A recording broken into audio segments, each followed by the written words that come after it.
ये है कार का इंजन, और जब यहाँ से डीजल इसको मिलता है ना, तो ये फ्यूल मिल गया इसको, और जैसे फ्यूल मिलेगा तो पिस्टन है और यहाँ पर एयर भरी हुई है। अब एयर में आपको पता है कि यहाँ पर होता है 78% ऑफ नाइट्रोजन। ऑक्सीजन तो आपको पता ही है 21% है, 78% नाइट्रोजन और इधर से डीजल जब आपस में बर्न करेंगे ना, तो एक गैस रिलीज होती है जो बहुत हार्मफुल है अपने एटमॉस्फेयर के लिए। उसका नाम है नाइट्रोजन डाइऑक्साइड, NO2 बोलते हैं, यहाँ पर NOx लिख दिया, नाइट्रोजन डाइऑक्साइड।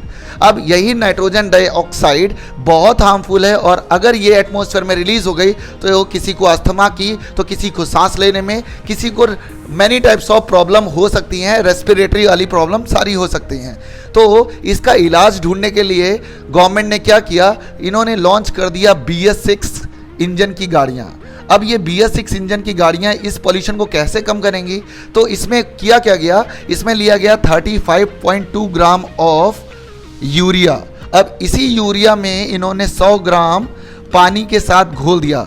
जैसे आप इसको ऐड करोगे तो आ जाएगा 35.2% ऑफ सॉल्यूशन ऑफ यूरिया। ये यूरिया का सॉल्यूशन बन गया है, ये यूरिया का सॉल्यूशन बन गया। अब इसी यूरिया के सॉल्यूशन को ये जो मोटर मैकेनिक्स वाले होते हैं उसको कहते हैं एड ब्लू।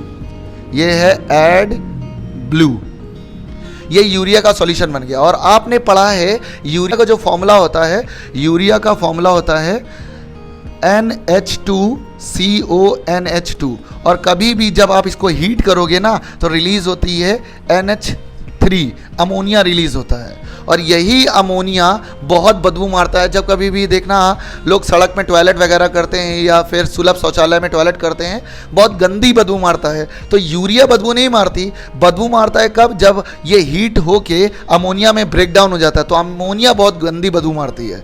तो ब्लू है, इसको हम लोग टैंक कहते हैं, ये टैंक है और ये BS6 गाड़ियों में इंस्टॉल किया गया है। तो जब कभी भी ये हीट होता है, मतलब इसका जो यूरिया है NH2CONH3, ये जो यूरिया है हीट होके ब्रेक कर देता है अमोनिया में, और निकलती है गैस CO2।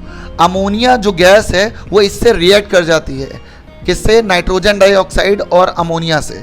जैसे ही ये रिएक्ट करेगी, अमोनिया रिएक्ट करेगी NOx से, नाइट्रोजन डाइऑक्साइड से, तो रिलीज होगा क्या, नाइट्रोजन गैस और H2O।